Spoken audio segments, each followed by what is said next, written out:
right, now we're gonna go ahead and do our one-handed knot tie. So I have my 2 shoestrings that I've tied together, and I have an anchor here, which is a large bottle that has a little handle on it.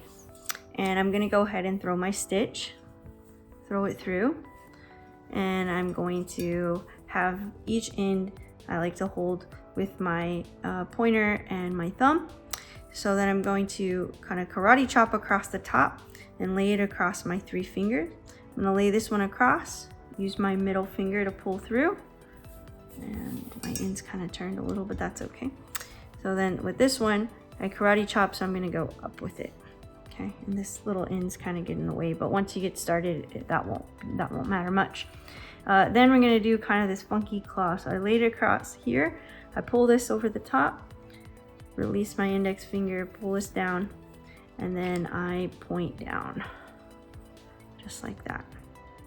So karate chop across, this one this way, pull up, karate chop up, funky claw, wrap across, pull it with my index finger down like that, and I'm gonna point down, pulling the right hand down. Karate chop, push that over, pull out with my middle finger and chop up.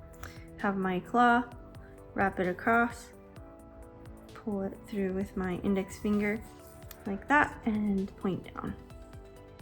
So I'm gonna do this multiple times until I feel like I got it. And what I really do is just while I'm sitting there watching TV, hanging out, really doesn't really matter, you can do however, I'm just practicing. So I'm practicing it over and over and over again so that it becomes routine. And that's really what you're gonna need to do to get this down, is just practice over and over and over again. So if you like this, be sure to check out some of my other videos, including my 2-handed knot tie.